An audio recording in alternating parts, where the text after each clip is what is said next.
This week we cast a quick eye over just what happened at Gamescom 2015. Jonny Robot hops behind the wheel of the brand new rebooted Need for Speed, and we rise up to meet the challenge that is Street Fighter V. This is PlayerAttack.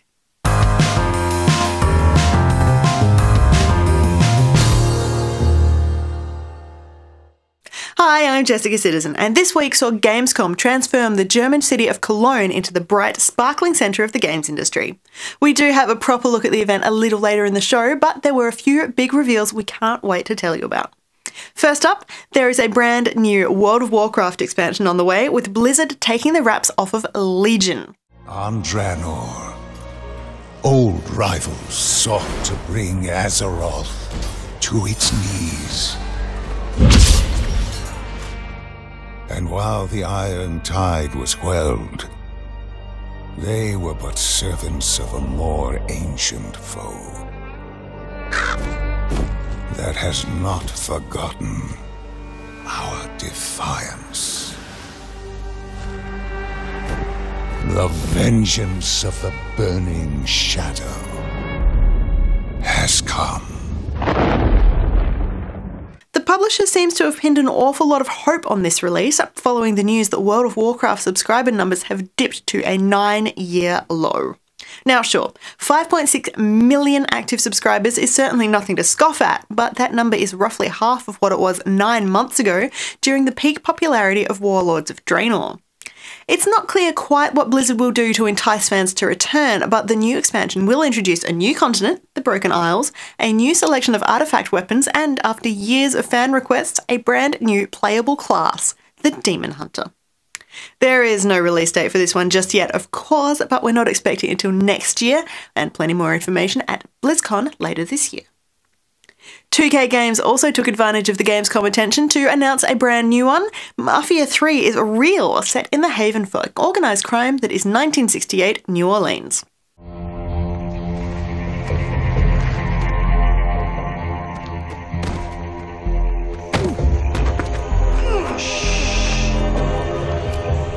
Bayou's a big place, Tommy. Dark. Hungry. By the time it's through with you, won't be nothing left. Lincoln Clay has returned from Vietnam to find his community betrayed and wiped out by the Italian mob. So he's out for revenge. He's building his own empire, he's aligning himself with other criminals, and he's transforming the very city he lives in. Mafia 3 is due out for PS4, Xbox One, and Windows PC in 2016. It might not be a new game, but it is a new and unexpected expansion. Paradox Interactive has confirmed new content for Cities Skylines, with the After Dark expansion bringing a day-night cycle to the game. This will see a revamped in-game crime mechanic, new leisure and beach specializations, expanded city services, including cargo hubs, improved prisoner transport and a bus terminal, and new transport options, including bike and bus lanes. The day-night cycle will be introduced to the game through a free update, while the other new features are bundled up with some upcoming DLC that is yet to be dated. Moving on from Gamescom, but sticking with games getting expansions, Destiny is lining up a stack of changes for the Taken King update due out in September. One of the big changes will be the in-game Ghost. It's no longer voiced by Peter Dinklage. We all knew the actor's voice work left a little to be desired, but fans were still shocked to learn that veteran voiceover man Nolan North will be stepping up to the role and re-recording all of the Ghost's dialogue. The Hive haven't been on Earth in centuries. That wizard came from the moon. It's also been a big week for esports, with Valve hosting the International Dota 2 Championships in Seattle, crowning American team Evil Geniuses this year's winners. EG took out the best of 5 Grand Final series 3-1 against Dark Horse CDEC, taking home more than $6.6 million.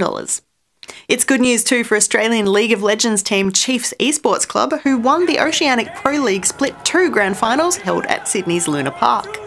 A monster crowd, both online and at a number of packed cinemas around Australia, tuned in to watch Chiefs convincingly defeat Legacy 3-1. The Oceanic champions are now off to Turkey to compete in the International Wildcard Qualifier for a shot at the World Championships. There's some new news as well from that Gears of War Ultimate Edition that Microsoft told us about at E3. While all of the focus might be on the original game in the series, there is more to it than that. The other games, Gears of War 2, 3 and Judgment, will also be included in the bundle in their own way. Sure, you won't get new copies of the games on the disc, but each of the games will be available via download as part of that Xbox 360, Xbox One backwards compatibility feature. The other side of this, if you already own Gears of War or any of its sequels on Xbox 360, they will soon be downloadable on your Xbox One at no extra fee. There's big news for fans of Fallout 4 this week too. Simply put, the game won't end after you finish the main story, and Bethesda has confirmed there is no level cap. It's a similar arrangement to the one used in Elder Scrolls games, but it is very different to what we've seen before in Fallout 3 and New Vegas. It's good news for those of you who don't want the game to end, but very, very bad for completionists. How will you know when to stop? A couple of bits of movie news for you too. Sony Pictures has just filled out its calendar for a whole bunch of films, which means we now know that the next Resident Evil movie will arrive in cinemas on January 27, 2017, with the long-awaited Uncharted film hitting on June 30th of the same year. Both are still a while off, but they're not the only games-related movies hitting the big screen in 2017. Ernest Cline's love letter to the games culture, Ready Player One, is also due out in December that year, with Steven Spielberg in the director's chair. Of the three, Resident Evil 6 is the one that we know the most about. Paul W.S. Anderson is working on it again, as is series star Mila Jovovich. Development on Uncharted has been a little bit more prone to disaster, with directors, writers and actors departing the project almost as quickly as they sign up. Ready Player One, on the third hand, has largely been flying under the radar. As well as Spielberg, Zach Penn has been attached to pen a script at the same time as he's working on the untitled sequel to Pacific Rim.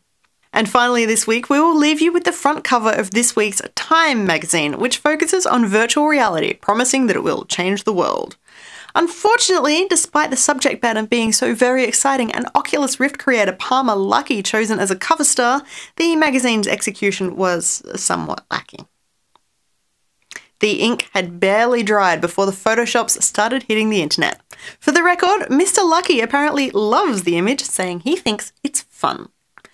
For more information on any of these stories, or to keep up to date with the latest gaming news, head to PlayerAttack.com. But for now, stick around, got plenty more still to come.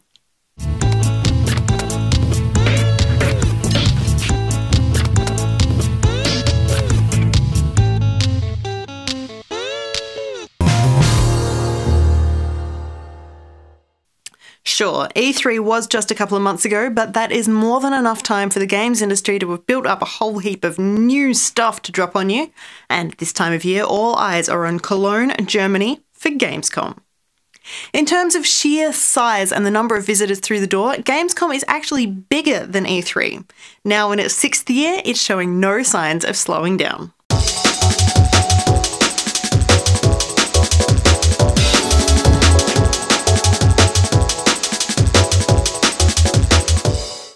Housekeeping out of the way, Sony did not have a press conference in Cologne this year. You'll need to hang out a little bit longer for all of your PlayStation needs, as the company is planning its next major event to coincide with Paris Games Week in late October. Microsoft, on the other hand, had a pretty great show, kicking things off with a brand new trailer and some long overdue details for Quantum Break. We now know the game is headed exclusively to Xbox One in April 2016, with a TV show running alongside it, starring Aidan Gillen, better known as Littlefinger from Game of Thrones. We were also shown more from both Crackdown 3 and Scalebound, which were notoriously absent at E3, and both of which are looking pretty spectacular. Crackdown promises to blow up the way you play games when it comes to multiplayer, bringing the ultimate sandbox experience to Xbox One. Scalebound, on the other hand, is exactly what you want from Platinum Games, lots of hack and slash battle action with, you know, a dragon. In terms of hardware, Microsoft has also confirmed that the often rumoured DVR function really is headed to Xbox One, allowing anyone to record TV programs without any need for subscriptions or extra memberships. Fans of indie games got some good news too. Every ID at Xbox game will launch on Windows 10 as well as Xbox One from this point forwards, and goodness knows there are some amazing games on the horizon. This, on top of the news that every Xbox 360 games with Gold title will be backwards compatible on Xbox One at launch, means that the next few months are bringing a serious number of games to Microsoft platforms. Now, Blizzard is hosting its own gaming event in November, but it seems that some things are too big to wait for BlizzCon.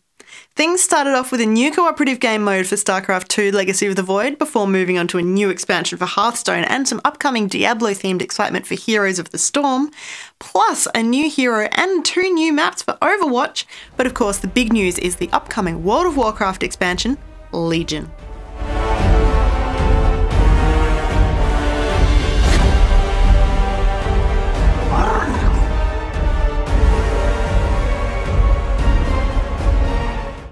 This year, Ubisoft focused more on making games playable on the show floor rather than just talking about them, but we were treated to one very special trailer, a new look at Assassin's Creed Syndicate, which focuses mostly on second protagonist, Evie Fry. For my brother. For my sister. For London. For family. And finally, Electronic Arts also had a killer show, elaborating on a bunch of the stuff they'd shown off at E3, including some super shiny details about the icon system in the upcoming Need for Speed reboot. The team also showed off some actual gameplay footage from Mirror's Edge Catalyst, and Faith's new free-flow combat system looks like everything we wanted it to be.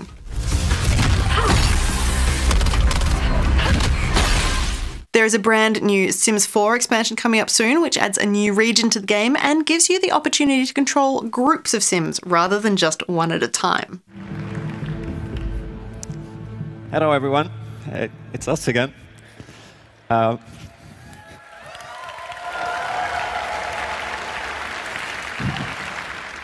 Martin Salin has relaxed a little bit since introducing Unravel at E3, but it looks like a few nerves affected his game-playing ability. Oh, Brian, we joked about this before. Now he's famous for being the one who killed Jonny. And of course, no EA showcase is complete without a good look at Star Wars Battlefront. 20 human players clash against 20 AI bots in the massive air battle mode known as Fighter Squadron. And yes, you can fly the Millennium Falcon. Shake them off! Do not relent. Show them the power of the Empire. Didn't see that coming, huh? Gold Leader has arrived. Gold Leader, we're outnumbered. Never tell me the odds. The Imperial transport is vulnerable. Take it out. So, mark your calendars. Now that E3 and Gamescom are both out of the way, the next major game trade event is Tokyo Game Show, set for mid-September. That's not far away.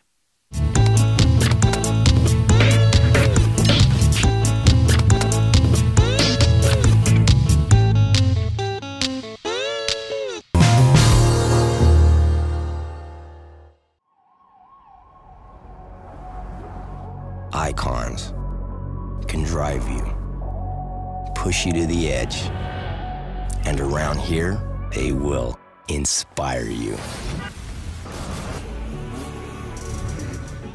Leanne, it's been a while. What have we got this time? So this is a complete reboot of Need for Speed. We're super excited about bringing this to our fans. As you can see, it's just Need for Speed. There's no subtitle there. And that's because we really wanted to merge everything from the last 20 years into one. And that's what we've got here. So everything that our fans have been asking for is in this game. We've got the storyline, which is going to push you through the progression. There's 5 ways to play that storyline because we've got 5 icons. And also deep customization is back. So visual, performance and handling as well. So really excited.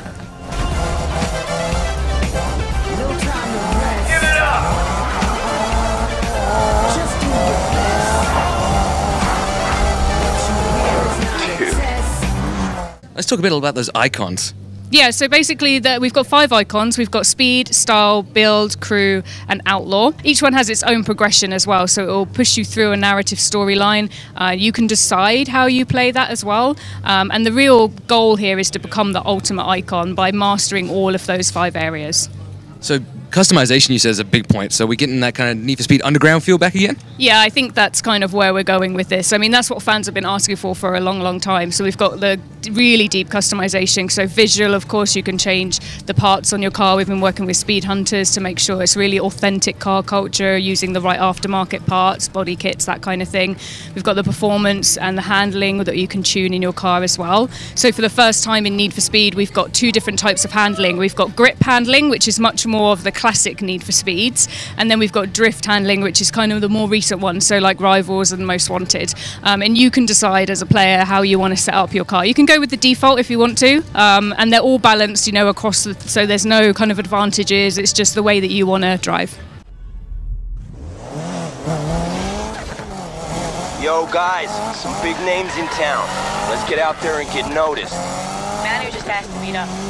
Ultimate shred, man. Seriously. This is gonna be off the hook. So we've got our cars. What are we tearing up? Where are we? So we're in Ventura Bay, which is kind of like a fictional Los Angeles. It's all set from dusk till dawn, so it's quite a dark.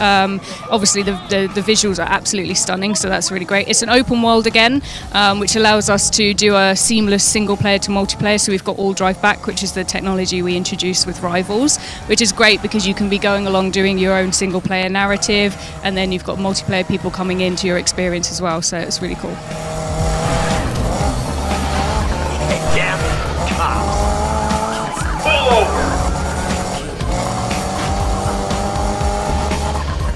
What can we expect from the multiplayer? So it's 1 to 8 players in the open world, and all events can be played between 1 to 8. There's no restrictions on them, which again is really great because you can just come in with however many people you've got. There's lots of different events in the world. You can play them on your own, or you can play them with AI or with other humans.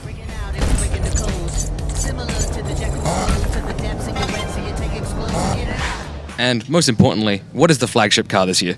So we've got, you know, we've got the Porsche and we've got the BRZ as well, the Subaru. So both of them on the Kia as well. So you can see that. Can I expect a Datsun? You'll have to wait and see. Yo, what's that? Yo, cops, cops!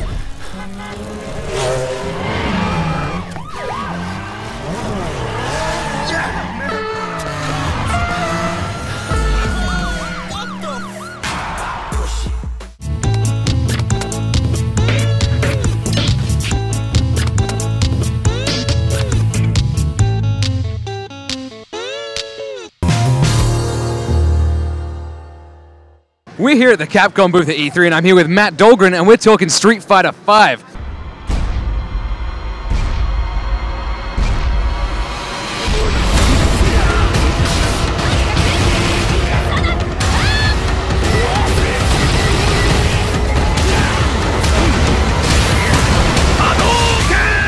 Street Fighter V, what is new, what is exciting?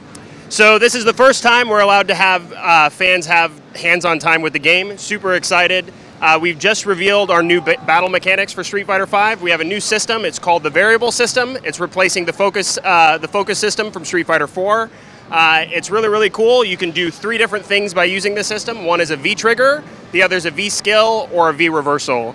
And the system is really designed to make sure that every single character in the game has a very unique play style and is very different than the rest of the cast.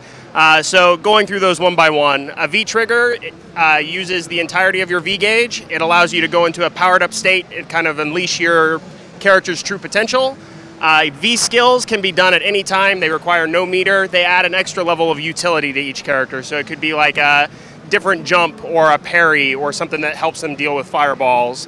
Then the last, we have V reversals. It's essentially like alpha counters from the Alpha series. So if you're under a lot of pressure, you can use this and use a block of your V gauge to be able to push opponents away. What we really like about this system is it's very open. There's a lot of room for growth and a lot of variety that comes with it.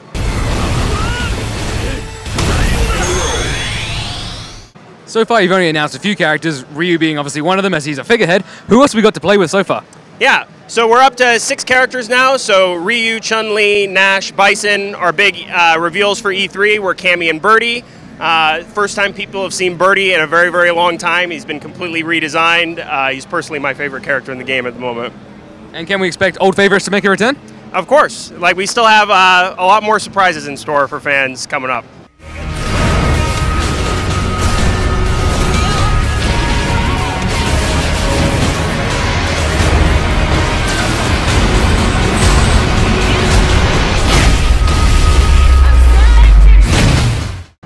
the things that's always been something with Street Fighter anyway, if I'm booting up at home, I play a lot of Street Fighter, my housemates not so much.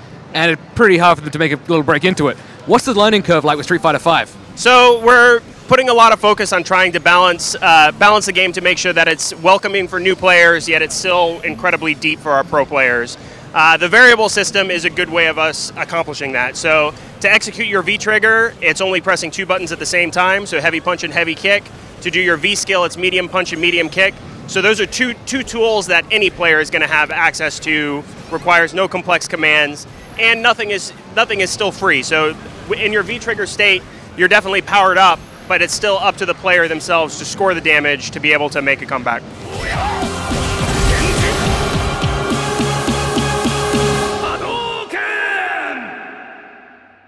And with the obvious modes like arcade mode and versus mode, how's the competitive scene, like the online play?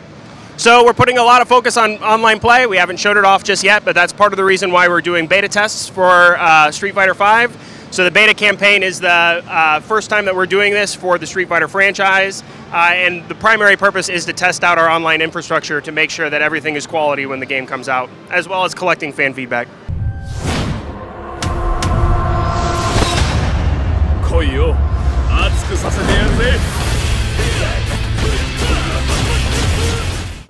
So also you got the Capcom Pro Tour going on here. Yeah. What's the reception like and how is it going? It's going great. So Capcom Pro Tour, so basically we brought our stage out over here. We're doing pro player exhibitions throughout the show, also allowing fans to go up and play on our esports stage, which is pretty cool. The Capcom Pro Tour as a league outside of this is going fantastic. We've definitely raised the bar this year. We have $500,000 worth of prize money. It's more prize money than the fighting game community has ever seen. A lot more representation globally, so we've put in a lot of work to make sure that the same amount of ranking points are available in North America, Asia, as well as Europe. So it's truly a globally minded league. Ever since we announced that prize money, people or top players have been traveling to all of the different events. Competition has definitely been on the rise, so fun times await for the rest of the year.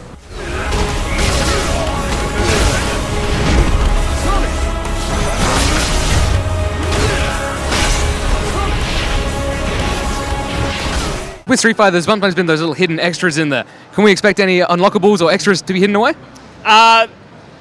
There will be some surprises in store. I can't go into further details of what we're not sharing here just yet, but yeah, definitely stay tuned.